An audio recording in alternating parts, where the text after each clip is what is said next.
سلام علیکم مدام بتعم زرارب زلو عبدو تگران ایرتران تفت یروز بحال زلو بإرتراب بلوم ناب السودان كم زعتو تحبرهم استطرح يكون نبز محارم إذا كفتم بتعم زرارب تزلو مالتي تقلي مني سرابي أحمد بزعبا إيرتران كومو بزعبا عسب ذهبو ملسي إرترا سمالالس أسمران كايو بوالا ككل بريزيدنتو غارا عسب ميت فلقالو هي عسب يجي نبرة كويناتنا ملعل عدلون بتعمي زلعله أو تعرف زود صح له نتاتي زلوا زي من قالوا حدش حبريتات تحذركم قريبا لو كسع مودات فيديو حبركم نصنح كلنا لكن بارن جمرو نواصل اش مفتات خطاتلتي قدما فيديونا مالتي مس ارغاغرو خرساس كومون ارمياس كومون ستالينغرو سلاسي استراخو مالتي زعبا وانا كنت حد حسابات اندابي امتركب زلو بزعبا تግራይكم زعبا ايثيوبيان ايرتران مالتي استفلالي حسابات اندالعلي امتركب زلو مالتي اسكي ارمياس ناتو حساب اندابي زركب زلو انت يزبل زلس قصينا نسمعيو ፖለቲካ ኢትዮጵያ ኩل ጊዜ ከመይ ዝገልጾ መሲልካ ፖለቲካ ኢትዮጵያ ክብል ኮል ኢንክሉድ ትግራይ እንዲ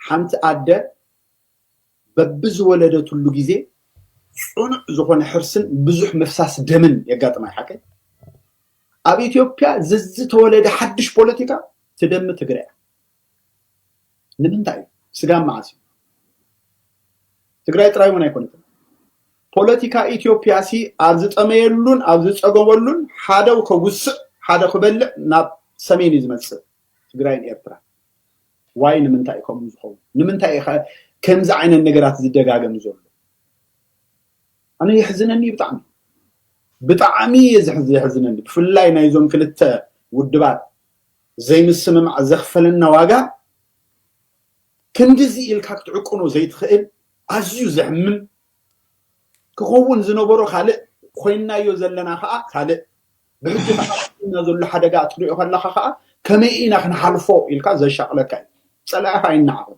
سلاحي عين نعقل سلاحي እኳዳ ንዑቅ ድርባይ ዘይጠቅም ወላ ይሁን ግን አኽቢልካ መርአዩ ንምንታይ ጠቅም ሲልካ ሓንሳብን ንሐዋሩን ስብርብር አብልካ ኮፉን ይخربላ ስለዚህ አነ በዓል ጌታቸው ረዳ እንታይ ያለው ከም በዓል አብርሃም በላይ ዘይኮኑ ነው ከም መጀመሩ በዓል ጻርቃን እንታይ ያለው ከም በዓል ሳሞራ ዩኑስ ዘይኮኑ ነው ከም መጀመሩ ጻርቃን ሲት ዝነኽብሮ መሬት ለሒስና ሐመር ለሒስና ተንሲኢና ኢሉሲ كندي حزبي استنكفه زربا تزاري ግን እቶም መሬት ለሒሶም ብኡ ገይሮም ዝተረፉ መናእሰይ ትግራይከ እንታይ ይብሉ ኾኑ ሎሚ እዝን ሃሊጎም ዝሰምዑ ተዝኾኑ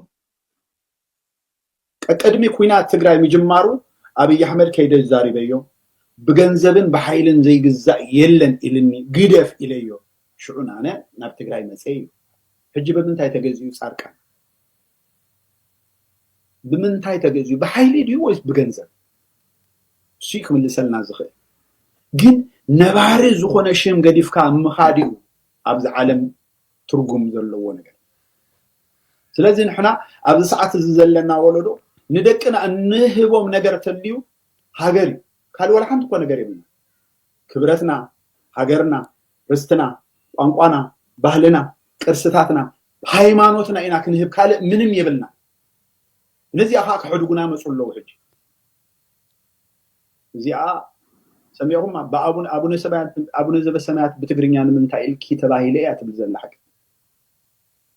نبعات نايزيا نبعات رايزي كونس نايتوم بعيننا زرعنا يوم اب تكزي وحيز ان اتسور ان تاسيروم سي رئيسهم تتكوس قريبو زنبل تذكروا دي بعل سي ان ان زريونا زنبل كندي تغارو ميتوم قتيلوم مومسي بجمد أسيرهم أمايت حلمسي كتوكوسو دوليوم رئيساتات كندي لانينا زو كله رسعودي حجي جيتها شو رد كم زبل زلو اش مفتات هاتلتي كابز مقطال مالتي ابز الساعات تبزلو معلتون بتعم زرارب كابزلو مالتي ابي احمد بزعبا ايرترا ملس اندها بيزر كابزلو كومون بزعبا عسب مالتي مرحتي ايرترا نغيره يوم نيرايه ابز الساعات زلو زلو ابي احمد مالتي ابزناتي مصحف كم صحف كون توم مرحتي ايرترا نغيره يوم يسلازي زخون دحر كوينو بسلامكم فتحوا ينخلينا اندابل يزر كابزلو اسكي قصينا نسمعيو إرترا سمالالس أسمران كايو بوالا ككل بريزيدنتو غارا عسب ميت فلقالو هي عسب يجي نبره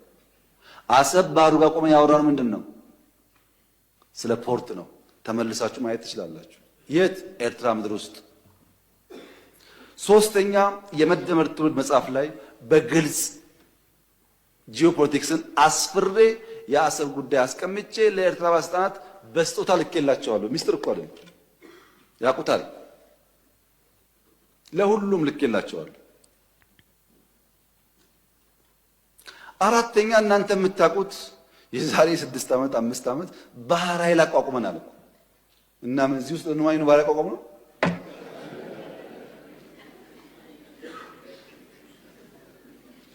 ለምን ሰዎች ይሄን ደምሮ ማየት እንደሚቸገሩ አይገባኝም።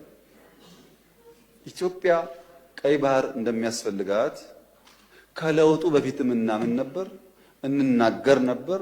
ያኔ መደመጥ አንችልም። ከጀመርንበት ቀን አንስቶ ግን ንግግሩ አለ። ያ ንግግር ግን ሰላማዊ መሆን አለበት። የተከበሩ እንዳነሱት ከኤርትራ መንግስት ጋር ተስማምተን ከዚህ ወደ አሰብ ሄደው መንገድ ጠግነናል እኮ እኛ እንከፍታለን ነው ጠግነን ነበር። ከጠገን በኋላ ችግር አለብን፣ ፖርቱ ተዳክሟል አሉን። አሁን አንዳንዶች ልክ ጸቡ እንደ ኦቨርናይት የመጣ ይመስለዋል። እንደዛ አይደለም ታሪኩ፣ ስለማንናገረው ነው።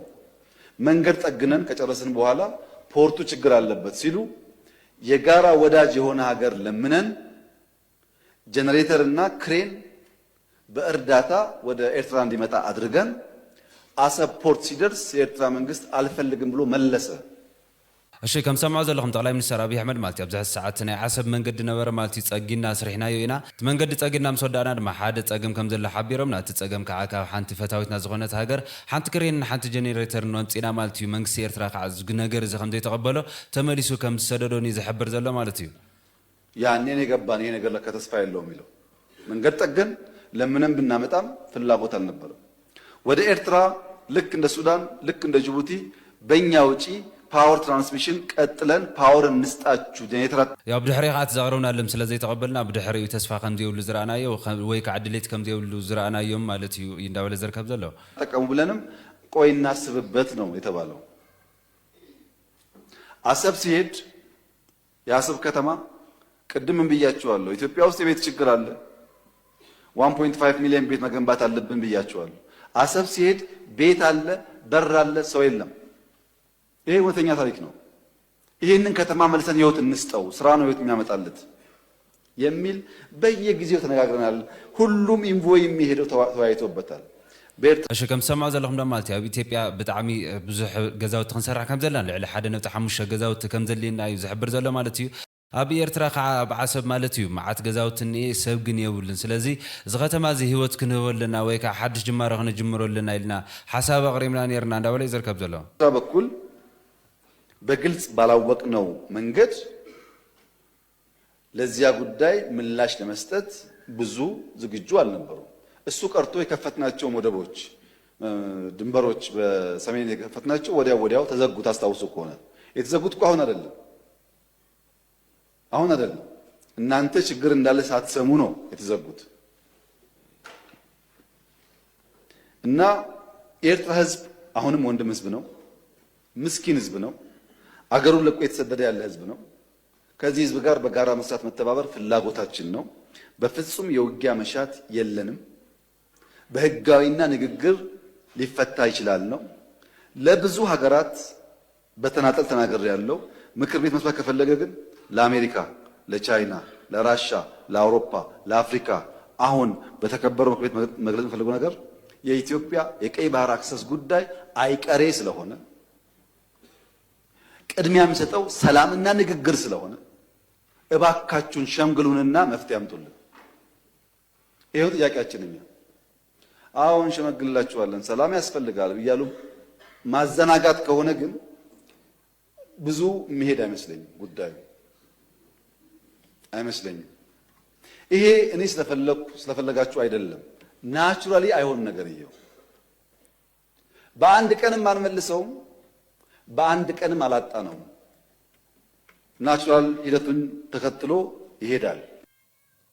እሺ ከም ሰምዑ ዘለኹም ማለት ኣብዚ ሰዓት ዝተፈላለዩ ሃገራት ፀዊዑ ማለት እዩ ከተተዓረቁና ትኽእሉ ኣለኩም እንተዘይ ኮይኑ ከዓ እዚ ነገር እዚ ክንገድፎ ይንኽእል ወይ ከዓ ዘይተርፍ ነገር እዩ እንዳበለ ይዝርከብ ዘሎ ማለት እዩ ኤርትራ ጋር ውጊያ ውስጥ ከገባን ውጤቱ ይታወቃል። አስተማማኝ ኃይል አለን። በ30 ዓመት ርብርብ ቀይ ባህርን ኢትዮጵያ አታለችም። ለማግኘት ግን 30 ዓመት ይፈጅብናል ብዬ አላስብም ሲሉ የኢትዮጵያው ክቡር ጠቅላይ ሚኒስትር አብይ አህመድ ተናገሩ። ከ5 ዓመት በፊት ባህር ኃይል ያቋቋምነው በብርጭቆ ውሃ ውስጥ እንዲዋኝ አይደለም፣ ለቻይና፣ ለአሜሪካ እንዲሁም ደግሞ ለራሽያ ከኤርትራ ጋር እንዲያሸማግሉን ጥሪ አቀርበናል። ጉዳዩ በሽምግልናና በሰላማዊ መንገድ የማይፈታ ከሆነ አሰብን በተፈጥሯዊ መንገድ እንዳጣ ነው ሁሉም በተፈጥሯዊ መንገድ መመለሱ አይቀሪ ነው ሲሉ ጠቅላይ ሚኒስትሩ ተደምጧል። አሰብ ያለ ህግና ካቢኔ ውሳኔ ነው የሄደው። ከኤርትራ ጋር ወደ ውጊያ ውስጥ መግባት አንፈልግም፣ ከገባን ግን ውጤቱ ይታወቃል። አስተማማኝ ኃይል አለን ብለዋል። የኤርትራ መሪዎች ለታጣቂዎች ጥይት ማቀበላቸው እንዲያቆሙም አሳስበዋል። እናንተስ በዚህ ንግግር ምን ትላላችሁ? ሀሳባችሁን አጋሩን። ፎሎ ማድረጋችሁን እንዳትረሱ። ኩናት ናይ ምልዓል ዕድል እውን ብጣዕሚ ዝለዓለ ኣብ ጫፍ ዝበፅሐሉ ኩነታት እዩ ዘሎ ተመዛበልቲ ወገናትና ኣብ ከቢድ ኩነታት እዮም ዘለዉ ሕድሕድ መዓልቲ ክሳብ ህዝቢ ገለ እዚ ተሓስቦ ተለኻ ሕልና ዘለዎ ሰብ ከቢድ ኣጀንዳ እዩ ከቢድ ኢሹ እዩ ኣብዚ ሂማኒቴርያን መፅኦም ክሰርሕሉ ዝግባእ ነገር ነይሩ ሰብኣዊ መሰላት ገለ ምናምን መፅኦም ታእስም ክገብርዎ ዝግባእ እዩ ነይሩ ተመዛበልቲ ወገናት ዝብኢ ልምታይ በሊዕዎም ድብል ነገር ዝኾነ ነገር ሰርሕ ተለኻስ መዓት ነገራት ላብ ሕልንኻ ይመፅ እዮም መጠሊኦም እንታይ ከም ዝመስል መነባብሮኦም እንታይ ከም ዝመስል ዝተርእኻ ማለት እዩ ሶ ድሕርቲ ሓደጋ እዚ ከመይ ኢሎም ኣብቲ ዘለዉ ሕማቕ ኩነታት ከደቂሶም ይድቅሱ ይፀንሑ ቆልዑ ከመይ ኢሎም ኣብኡ ክፃወቱ ይኽእሉ ዝብል እንተሓስቦ ተለኻ ብጣዕሚ ከቢድ ኣብ ስጋት እዮም ዝነብሩ ሶ እዚያት እዩ ዘሎ ኦልሞስት ሰራዊት ኢትዮጵያ እንትርፊ ብትግራይ ንኤርትራን ዘሎ ዶብ ብትኻሊእ በዝሒ ናብ ትግራይ ናይ ምቕራብ ናይ ምፅግጋዕ ኩነታት ኣሎ ኣብይ ኣሕመድ ብተላእኽቶ ኣቢሉ ዝወደቦም ኣብ ናዕበል ዒልካ ድሓር ውከት ተላዒሉ ኢሉ ልምእታይ ዘኽእሎ ብዙሓት ኔትወርካት ብዙሓት ማሕበራት ዘጣየሸሉ ናብ ትግራይ እውን ዘስረገሉ ኩነታት እዩ ዘሎ ሰራዊት ትግራይ ንምብታን ብፍላይ ከዓ ኣርሚ ሰብዓ ንምብታን ከባቢ 6 ቢልዮን ብር ዝበጀተሉ ኩነታት እዩ ነይሩ ኣብ ትግራይን ኣብ ከባቢ ኤርትራን ውጥረት ናይ ፀጥታ ውጥረት ንክለዓል ኣብይ ኣሕመድ ብተላእኽቶ ኣቢሉ እውን ዝሰርሐሉ ድራማታት ኣሎ እዚ ናይ ብበዓል ጌታቸው ናብ ቡሬ ምኻድ ናብ ዓፋር ምኻድ ከምኡ ዝናይ ሶፍ ዑመር ናብ ኦሮሚያ ባሌ ምኻድ ገለ ሒዝካ ብምሉእ ኣብዚ ኩነታት እዩ ዘሎ ኢንዳይሬክትሊ ቱ ሲጅ ህዚ እውን ናብ ታእስሚ ጀነራል ሽሞፍቷት ተኸተልቲ ካብዚ መቐፃል ማለት እዩ ብዛዕባ ኣብ መንጎ ትግራይን ኤርትራን ኣብ ክልቲአን ዘሎ ቅርበት እንዳቐፀለ እዩ ዝርከብ ዘሎ ማለት እዩ ኣብዚ ማሕበራዊ ሚድያ ድማ ብዙሕ እንዳተዘረበ እዩ ዝርከብ ዘሎ ኤርትራ ትግራይ ከምኡውን ሱዳን ኣብዚ ሕዚ ሰዓት ዝገብረኦ ዘለዋ ምቅራብ ኣዘራራቢ ኮይኑ እንዳቐፀለ እዩ ዝርከብ ዘሎ እስኪ ካብ ዶባት ድማ ሓደ ዝተሰምዐ ዜና እኒአ እስኪ ቀፂልና ንስማዓዮ ጀነራል ፍስሐ ማንጁስን ጀነራል ህንፃን ብኤርትራ ኣቢሎም ናብ ሱዳን ከም ዝኣተው ተሓቢሩ ኣርሚ ሰብዓ እውን ካብ ትግራይ ብዝኸዶ ሓይሊ ንኽጠናኸር ከም ዝተገበረ ዝረኸብናይ ሓበሬታ የመላኽት ኣብ መንጎ ኣብ ሱዳንን ኣብ መሬት ትግራይን ዝርከባ ዘስ ሰራዊት ዝግበር ዘሎ ርክብ ኣብዚ ሰሙን ከም ዝወሰኸን ኤርትራ ድማ ዋና መመሓላለፊት ኮሪደር ኮይና ከም ዘላን ሓደ በዓለ ስልጣን ኣቃሊዑ ኣብዚ ውሽጢ ክልተ ሰለስተ ሰሙን ዘሎ ናይ ክልቲያ ዘስ ሰራዊት ርክብ ዝተደጋገመን ካብ ካልእ ግዜ ዝተፈለየን ብምዃኑ ዓብዪ ሕቶ ዝፈጠረ ክስተት ምዃኑ ሬቶ ሃብቲ ይገልጹ እዚ ዝግበር ዘሎ ምንቅስቓስን ርክብን ድማ ብመሬት ኤርትራ ከም ዝኾነ ይንገር ሓላፊ ሎጂስቲክስ ኣብ ሱዳን ዝርከብ ኣርሚ ሰብዓ ኮር ሓደ ዝኾነ ወዲ ዝራብዕ ዝበሃል ኣዛዚ ኣብ ዝሓለፈ ሰሙን ብኤርትራ ገይሩ ናብ ትግራይ ኣትዩ ከም ዘሎ ዝረኸብናዮ ሓበሬታ የመላኽት ብተመሳሳሊ ድማ ኣዛዚ ኣርሚ ሱሳ ጀነራል ህንፃ ወልደ ጀወርግስን ጀነራል ፍስሐ ማንጁስን ትማሊ ካብ ትግራይ ተላዒሎም ብኤርትራ ገይሮም ናብ ሱዳን ንምኻድ ኣብ ጉዕዞ ከም ዝርከቡ ዝተረኸበ መረዳእታ የመላኽት ካብዞም ናይ ኣዘዝቲ ምንቅስቓስ ብተወሳኺ ኣብ ሕድሕድ ኩናት ሱዳን ተሳቲፋ ዝበሃል ኣርሚ ሰብዓ ኮር ክልተ ብዝበፅሓ መስዋዕትን መቑሰልትን ቁፅሪ ከም ዝተመናመነን ነዚ ንምክሕሓት ድማ ካብ ትግራይ ሓዱሽ ሓይሊ ከም ዝተወሰኸላን ተጠቒሱ እዞም ተወሰኽቲ ሓይልታት ካብ ትግራይ ቅድሚ 10 መዓልቲ ከም ዝተልዓሉን ብኤርትራ ገይሮ በተቃደው በተሰናይና በትርከበ ከተማ ሱዳን ከም ዝኣተውን ተሓቢሩ ናይ ትግራይን ውድብ ሕወሓትን ቀንደ ተቃዋሚትን ጽላይትን ዝነበረት ኤርትራ ኣብዚ ሕዚ እዋን ንኣዘዝትን ሰራዊትን ዋና መመሓላለፊት መስመር ኮይና ከም ዘላ ይነገር። ኣብ ቀረባ መዓልትታት ኮማንዶ ኣርሚ 70 ብድሙቕ ጽምብል ከም ዝተመረቐ ዝዝከር ኮይኑ ነዚ ዝተመረቐ ኮማንዶ ብመንግስቲ ነዩ ከም ዝተባሃለ ምጽብጻብና ይዝከር። ካብ ማሕበራዊ ሚድያታት ደገፍቲ መንግስቲ ኤርትራ ዝተረኸበ ሓበሬታ ከም ዘመላኽቶ ቅድሚ 6 መዓልቲ ኣቢሉ ዝተመረቐ ኮማንዶ ኣርሚ ሰልጠኑ ከም ዝኾኑ ኣቃሊዖም። ኣርሚ 70 ቅድሚ ዝተወሰነ መዓልትታት ፍሉይ ወታደራዊ ሰልፊ ካብ ምዕራብ ትግራይ ተከዘ ሸራሪና ቀረባ ርሕቀት ከተማ ሕሙራ ሓደሽቲ ኮማንዶ ብፍሉይ ጽምብል ኣብ ዘመረቐሉ ሰሙን እዩ እዞም ኣዘዝቲ ሰራዊት ናፍቲ ቦታ ከም ዘቕንዑ ዝነገር ዘሎ። ብዛዕባ ዝወጽ ሓበሬታ ካብ ውድብ ሕወሓት ይኹን መንግስታት ኢትዮጵያን ኤርትራን ዛጊድ ዝሰውዕሎ መልሲ የለን። أشموفتوا تخاتلتين لهم زنبرو حبريتات زيهم مسلر مع قصال بحدش حبريتات عن راح قدم الفيديو زموصاهم كلهم لايك مغار كيزرسعوا سسنا يتصبوا يسمعنا